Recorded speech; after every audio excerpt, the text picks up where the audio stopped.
La misa era una ocasión edificante, un espectáculo, un pretexto para lucir la capita de pieles en invierno y la chaquetilla de seda en verano. María y el niño Jesús en la cruz, Dios en su nube, reinaban en el paraíso y en las paredes de las iglesias. La experiencia enseñaba cuál era la Virgen que en su caso u otro concedía mejor lo que se le pedía. En las crisis domésticas consultaba siempre a la priora de las Ursulinas, que solía dar buenos consejos, lo que no impedía a Martín mofarse de las monjas. Las ventas de indulgencia, es verdad, habían llenado más de lo debido a los sacos del Santo Padre, pero la operación consistente en aprovechar el crédito de Nuestra Señora y de los santos para cubrir el déficit de pecador era tan lógica como las transacciones del banquero. Las rarezas de Marta eran atribuidas a una constitución enfermiza. Hubiera sido monstruoso imaginar que una criatura tan bien y tan delicadamente alimentada pudiera pervertir a su tierna compañera, ponerse con ella del lado de los descreídos, a quienes se mutila y se quema, y renunciar para meterse en las querellas de la iglesia, a ese modesto silencio que también sienta a las doncellas. Lo único que podía hacer Joana era denunciar ante sus jóvenes amas, con su voz de loca, los caminos del error, santa pero ignorante, incapaz de recurrir a las escrituras de las que solo repetía.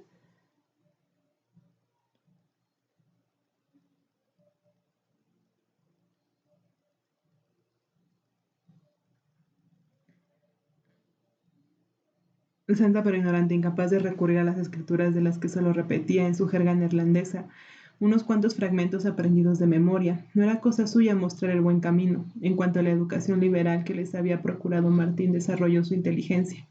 Marta devoró en secreto todos los libros en donde se hablaba de Dios.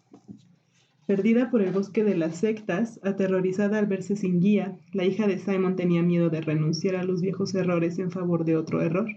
Joana no le había ocultado ni la infancia de su madre, ni la triste muerte de su padre burlado y traicionado.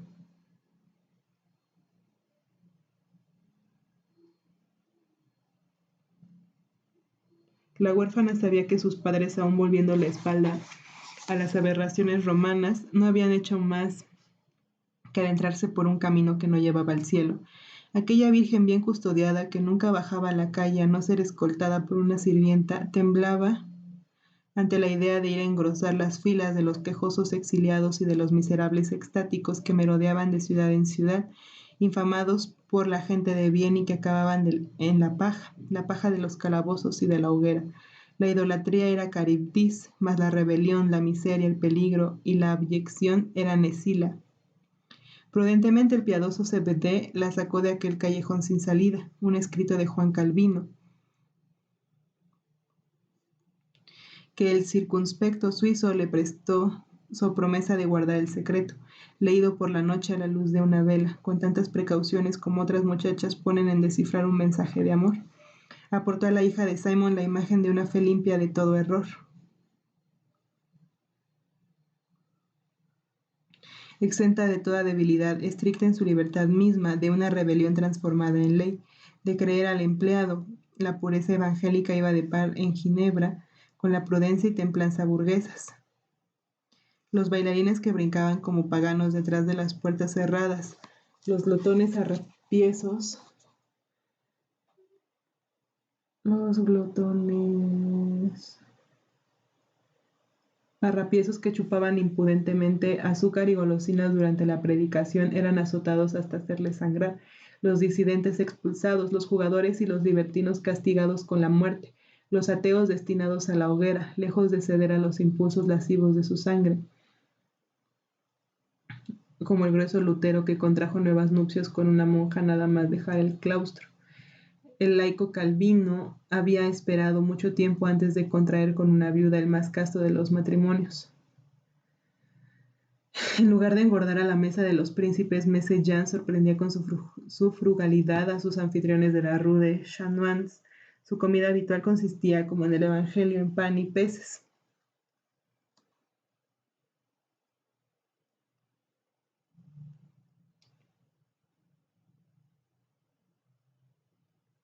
Tales como las truchas y feras del lago, que por lo demás también tenían su precio. Marta adoctrinó a su compañera, que en todo la seguía, y en las cosas del espíritu, desquitándose en cambio en las cosas del alma. Benedicte era toda luz. Un siglo antes hubieras disfrutado en el claustro de la dicha de no pertenecer más que a Dios. Al ser los tiempos lo que eran, aquella corderilla halló en la fe evangélica la hierba verde, la sal y el agua pura. Por la noche en su habitación sin fuego, desdeñando la invitación del edredón y de la almohada, Marta y Benedicte, sentadas una al lado de la otra, releían la Biblia en voz baja. Sus mejillas apoyadas una contra otra parecían no ser más que la superficie por donde se tocan dos almas. Para dar la vuelta a la hoja, Marta esperaba a que Benedicte llegara al final de la página, y si por casualidad la pequeña se dormía con la sagrada lectura, le tiraba suavemente del pelo. La casa de Martín, entumecida de bienestar, dormía con pesado sueño. Solo como la lámpara de las vírgenes prudentes, el frío ardor de la reforma velaba en la habitación de arriba, en el corazón de las dos muchachas silenciosas. No obstante, ni siquiera Marta osaba jurar en voz alta de las ignominias papistas. Encontraba pretextos para evitar ir a misa los domingos y su falta de valor le pesaba como el peor de los pecados. Zebedea aprobaba su circunspección. El maestro Juan era el primero en poner a sus discípulos en guardia contra todo escándalo inútil y hubiera censurado a Joana por apagar soplando la lamparilla a los pies de la Virgen que había en la escalera. Por delicadeza de sentimientos, Benedicte no quería apenar ni inquietar a los suyos, pero Marta se negó una noche de todos los santos.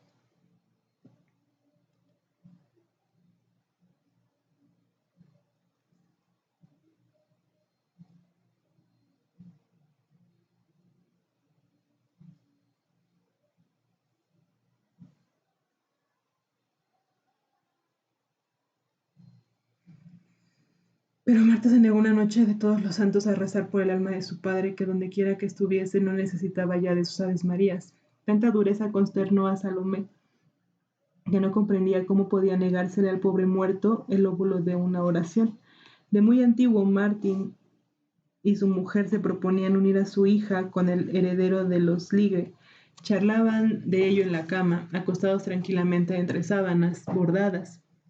Salomé contaba con los dedos las piezas que se necesitarían para el ajuar las pieles de Marta y los edredones bordados, o bien, temiendo que el pudor de Benedicte le impidiera gozar de las alegrías del matrimonio, buscaba en su memoria la receta de un bálsamo afrodisíaco que empleaban las familias para ungir a las jóvenes esposas en la noche de bodas. En cuanto a Marta, ya le buscarían a algún mercader acomodado, bien visto en Colonia, o incluso a un caballero con deudas, a quien Martín perdonaría generosamente las hipotecas que grabasen sus tierras. Filibert sabía componer para la heredera del banquero los cumplidos al uso.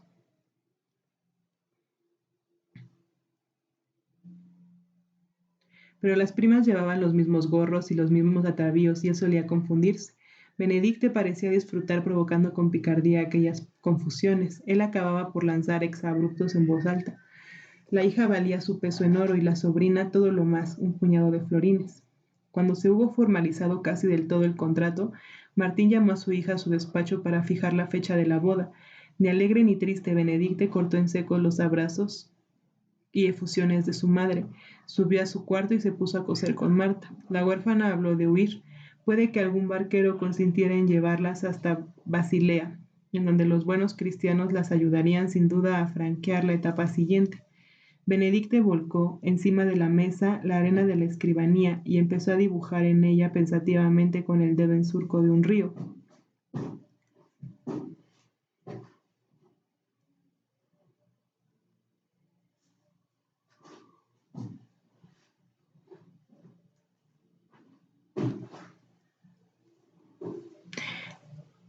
Amanecía, pasó la mano por encima del mapa que acababa de dibujar.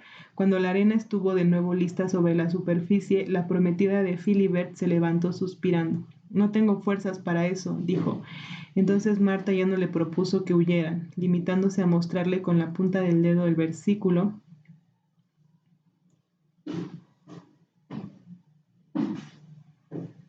de donde se hablaba de abandonar a los tuyos para seguir al Señor. El frío de la madrugada las obligó a buscar refugio en la cama, castamente tumbadas,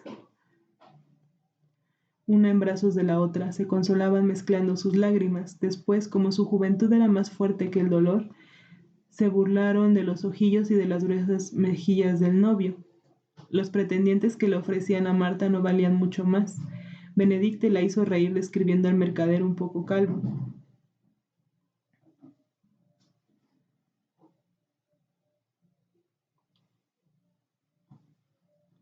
Al terrateniente que en los días del torneo se parapetaba dentro de su ruidosa chatarra, y al hijo del burgomaestre, un necio acicalado como uno de esos maniquíes que mandan desde Francia a los sastres, con su gorro de plumas y su bragueta rayada.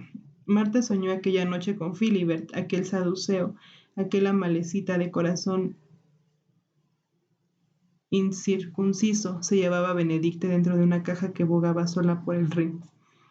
El año 1549 debutó con unas lluvias que asolaron los sembrados de los hortelanos. La crecida del Rin inundó los sótanos, en donde manzanas y barriles medio vacíos flotaban en el agua gris.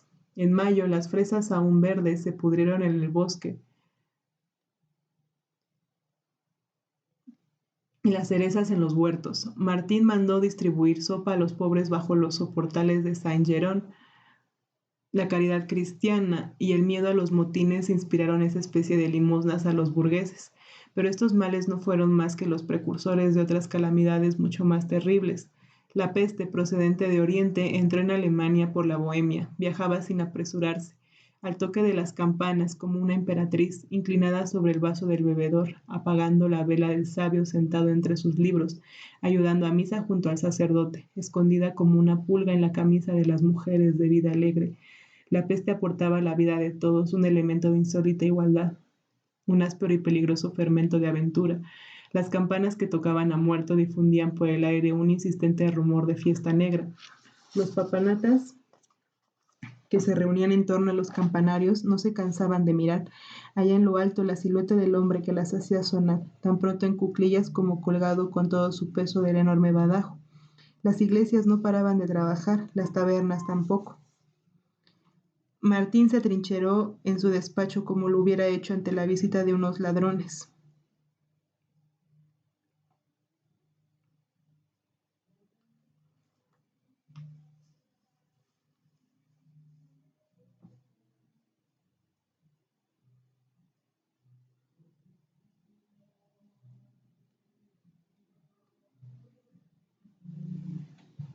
Afirmaba que el mejor profilático consistía en beber moderadamente un Johannisberg de buena cosecha, evitar el contacto de las rameras y de los compañeros de taberna, no respirar el olor de las calles y, sobre todo, no informarse del número de víctimas. Johanna continuaba yendo al mercado o bajando a tirar a la basura. Su cara surcada de cicatrices y su jerga extranjera le habían atraído desde siempre la antipatía de las vecinas. En aquellos días nefastos, la desconfianza se convertía en odio, y cuando ella pasaba, hablaban de sembradoras de peste y de brujas. Lo confesara o no, la vieja criada se alegraba en secreto de la llegada del azote de Dios. Su terrible alegría se le leía en la cara, pese a encargarse a la cabecera de Salomé, que estaba muy grave, de las tareas más peligrosas y a las que se negaban las demás sirvientas. Su ama la rechazaba gimiendo, como si la criada, en vez de un jarro, llevara en la mano una guadaña y un reloj de arena. Al tercer día, Johanna no reapareció a la cabecera de la enferma, y fue Benedicte quien se encargó de darle las medicinas y de poner entre sus manos el rosario que se le caía continuamente. Benedicte quería a su madre, o más bien ignoraba que pudiera no amarla, pero había sufrido con su beatería tonta y ramplona, con sus cacareos de cuarto de recién parida, con sus alegrías de nodriza que se complace en recordar a sus niños ya crecidos, la época de los balbuceos, del orinal y de los pañales. Sentía vergüenza por la irritación inconfesable que tantas veces había sentido, y ello aumentó su celo de enfermera. Marta llevaba las bandejas y los montones de ropa limpia, pero se las arreglaba para no entrar nunca en la habitación. No habían logrado que viniera ningún médico. La noche que siguió a la muerte de Salomé, Benedicte, que estaba acostado al lado de su prima, sintió a su vez los primeros síntomas del mal. Una sed ardiente la quemaba por dentro, y ella trató de distraerse imaginando al ciervo bíblico que bebía en la fuente de agua viva. Una tosecilla convulsiva le rascaba la garganta, se contuvo lo más posible para dejar dormir a Marta.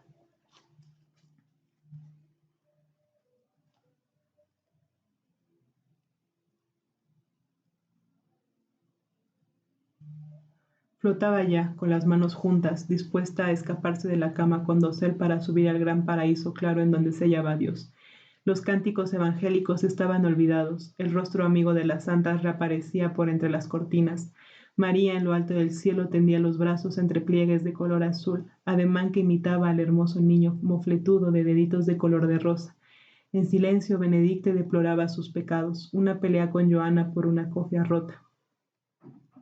Alguna que otra sonrisa en respuesta a las ojeadas que le echaban los muchachos al pasar por debajo de su ventana, unas ganas de morir en que entraba la pereza, impaciencia por ir al cielo y deseos de no verse obligada a elegir entre Marta y los suyos, entre dos maneras de hablarle a Dios. Al llegar las primeras luces del alba, Marta lanzó un grito al ver el rostro desfigurado de su prima. Benedicte dormía desnuda, según era costumbre en la época. Pidió que le prepararan una camisa fina, recién plisada, e hizo vanos esfuerzos por alisarse el pelo. Marta la servía, con un pañuelo tapándole la nariz, consternada por el horror que le producía aquel cuerpo infectado. Una solapada humedad invadía la estancia. La enferma tenía frío, y Marta encendió la estufa a pesar de no ser la estación fría. Con una voz ronca, igual que lo había hecho su buena madre el día anterior, la pequeña pidió un rosario que Marta le tendió con la punta de los dedos. Súbitamente, al darse cuenta de los ojos aterrados de su compañera por encima del trapo empapado en vinagre, dijo con malicia infantil: No tengas miedo, prima, dijo cariñosamente. Tú serás quien se lleve al gordo galán que baila el pasepied. Se volvió cara a la pared, como temía por costumbre cuando quería dormir. El banquero no salía de su habitación. Philibert había vuelto a Flandes para pasar el mes de agosto con su padre. Marta, abandonada por las sirvientas que no se atrevían a subir el piso, les gritó que por lo menos llamaran a CBD, quien había retrasado el regreso a su ciudad natal unos días, con el fin de hacer frente a lo más urgente de los negocios. Consintió éste en aventurarse hasta el rellano y mostró una discreta solicitud. Los médicos del lugar se hallaban desbordados, o enfermos también, y algunos se negaban a ir a casa de los apestados por no contaminar a sus enfermos habituales. Pero había oído hablar de un hombre que practicaba el arte de la medicina y que precisamente acababa de llegar de Colonia con el propósito de estudiar allí mismo los efectos de la enfermedad. Haría lo que pudiese para persuadirlo de que socorriera a Benedicte. Este socorro tardó en llegar. Entretanto, la niña se derrumbaba. Marta, apoyada en el quicio de la puerta, la velaba a distancia. No obstante, en varias ocasiones se le acercó para darle de beber con mano temblorosa. La enferma apenas podía ya tragar. El contenido del vaso se derramaba en la cama. De cuando en cuando se oía su tosecilla seca y cortada, semejante al ladrido de un perro pequeño. Cada vez que esto ocurría, Marta no podía evitar mirar al suelo y buscar alrededor de sus faldas al perrillo de la casa, negándose a creer que aquel sonido animal pudiera salir de tan dulce boca. Acabó por sentarse en el rellano para no oírlo. Durante unas cuantas horas luchó contra el terror de la muerte, que hacía sus preparativos ante sus ojos, y más aún contra el pavor de verse infectada ya también por la peste, como quien se infecta con el pecado. Benedicte ya no era Benedicte, sino una enemiga, un animal, un objeto peligroso que no debía tocarse. Al atardecer, no pudiendo soportarlo más, bajó al umbral para vigilar la llegada del médico. Preguntó éste si aquella era la casa de los Fugger, y entró sin más ceremonias. Era un hombre delgado y alto, con los ojos hundidos, y llevaba puesta la opalanda roja de los médicos que habían accedido a cuidar de los apestados y renunciado por ello a visitar a los enfermos corrientes. Su tez tostada le hacía parecer extranjero. Subió rápidamente las escaleras. Marta, al contrario, aminoraba el paso a pesar suyo. De pie en el pasillo entre la cama y la pared, levantó la sábana y descubrió el delgado cuerpo sacudido por los espasmos sobre el colchón mojado. Todas las criadas me han abandonado, dijo Marta, tratando de explicar por qué estaban mojadas las sábanas. Él respondió con un vago asentimiento, ocupado en palpar delicadamente los ganglios de la ingle y los que había dejado en el brazo. Debajo del brazo. La pequeña hablaba o canturreaba entre dos ataques de tos ronca. Marta creyó reconocer una cancioncilla frívola. mezclada con una cantinela que hablaba de la visita del buen Jesús. Dice disparates, profirió como con despecho.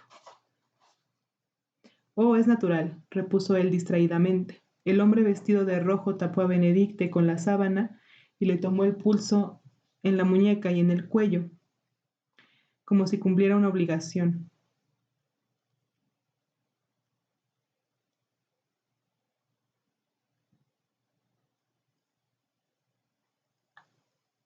Contó seguidamente unas gotas de elixir e introdujo con destreza una cuchara en su boca por las comisuras de los labios.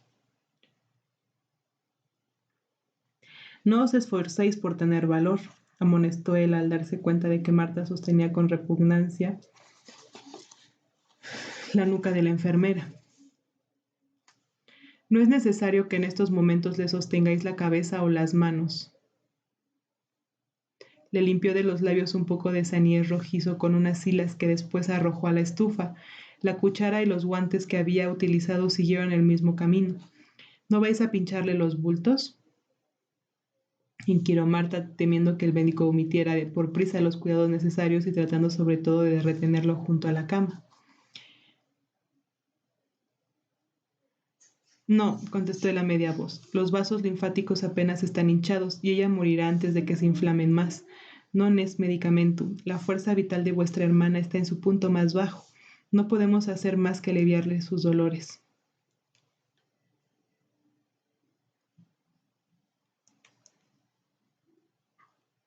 Yo no soy su hermana, protestó Marta de repente, como si aquella aclaración la disculpara del miedo que sentía por sí misma. Me llamo Marta Adriansen y no Marta Fugger, soy su prima. Apenas le echó una mirada y quedó absorto observando los efectos de la pócima. La enferma menos inquieta parecía sonreír.